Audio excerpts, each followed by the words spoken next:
अरे लाज वाटायला पाहिजे या सरकारला, लाज. अक्षरशः जी मराठा आंदोलक मुंबईमध्ये आहेत त्यांना खाण्यापिण्याची काही व्यवस्था होऊ नये त्यासाठी या सरकारने तिथल्या हॉटेल्स, शौचालय ह्या सगळ्या संस्था ह्या बंद करून ठेवलेल्या आहेत. लाजिरवाणी गोष्ट आहे.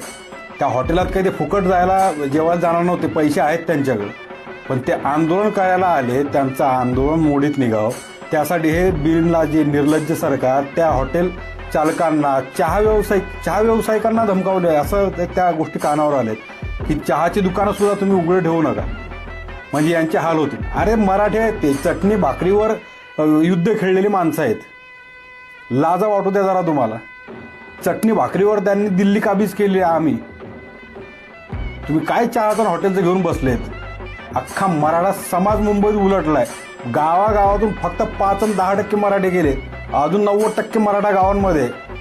तेवढं तुमच्या मुंबईचे हाल झाले. मुंबईवाल्यांनी सुद्धा समजून घेतलं पाहिजे हा गरजवंत मराठ्यांचा लढा आहे, आणि यात जर तुम्ही साथ दिली त्यांना तर उद्या ते तुम्हाला साथ देतील. काही संकट आल्यावर जसे तुम्ही गावाकडे पळता, पण आज मंत्रालय किंवा सरकारी संस्था सगळ्या मुंबईत असल्यामुळे ते त्यांना मुंबईत यावं लागलं. आणि त्यावेळेस जर तुम्ही त्यांना अडचणींना सामोरं जायला भाग पाडत असाल, एक दिवस हे दिवस तुमच्यावर सुद्धा उलटून येणार आहे.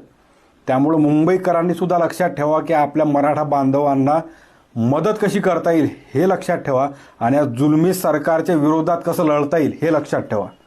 एक मराठा लाख मराठा.